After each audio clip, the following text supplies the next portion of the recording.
Hi friends, வணக்கம் and welcome to Venad சமையல். இன்றைக்கி நம்ம இந்த சம்மர் சீசனுக்கு ஏற்ற மாதிரி ஜில்லான ஒரு பஞ்சாபி ட்ரிங்க் தான் பார்க்க போகிறோம். ஸ்வீட் லஸ்ஸி. இந்த ரெசிபி பார்க்குறதுக்கு முன்னாடி புதுசாக என் சேனலை பார்க்குறீங்கன்னா பிடிச்சிருந்தா சப்ஸ்கிரைப் பண்ணிக்கோங்க. இப்போ இது எப்படி பண்ணலாம்னு பார்க்கலாம்.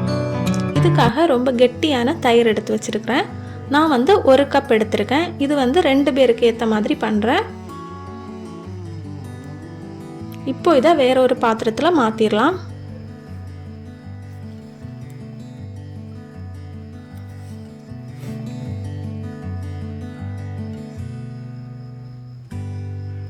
இப்போ இதில் காய்ச்சி ஆற வச்ச பால் 1/2 கப் எடுத்துருக்கிறேன்.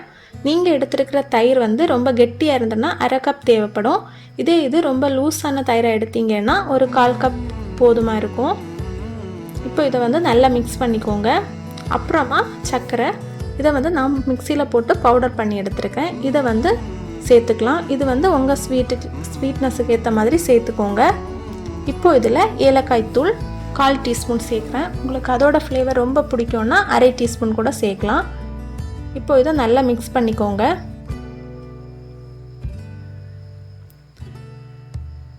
இப்போ இதில் நம்ம ஐஸ் க்யூப் சேர்க்கலாம். ஐஸ் க்யூப் சேர்த்து இதை ஒரு மிக்சியில் நல்லா பிளெண்ட் பண்ணி எடுத்துக்கோங்க. நீங்கள் தயிர் கடையிற மத்து இருந்துன்னா அதை வச்சு கடைஞ்சி எடுத்தாலும் நல்லா தான் இருக்கும். நான் இன்றைக்கி இதை மிக்சியில் பிளெண்ட் பண்ணி எடுத்து வந்திருக்கேன். இப்போ நமக்கு ரொம்ப சுவையான ஜில்லான ஸ்வீட் லஸ்ஸி தயாராகிடுச்சு. இது சின்ன பசங்களுக்கு எல்லாருக்கும் ரொம்ப பிடிக்கும். தயிர் ரொம்ப நல்லது. இந்த சம்மர் சீசனில் நீங்கள் உங்கள் குழந்தைங்களுக்கு செஞ்சு கொடுங்க. இப்போ இதில் கொஞ்சம் நட்ஸ் போட்டு இதை கார்னிஷ் பண்ணிடலாம். இது ஆப்ஷனல் தான். எல்லாரும் ரொம்ப விரும்பி சாப்பிடுவாங்க. நம்ம நார்மலாக மோர் சாப்பிட்றதுக்கு பதிலாக இந்த மாதிரி ட்ரை பண்ணலாம். இந்த வீடியோ உங்களுக்கு பிடிச்சிருந்தோன்னா லைக் பண்ணுங்கள், ஃப்ரெண்ட்ஸ் ஃபேமிலி கூட ஷேர் பண்ணுங்கள். மறக்காம என் சேனலை சப்ஸ்கிரைப் பண்ணிக்கோங்க. தேங்க்யூ.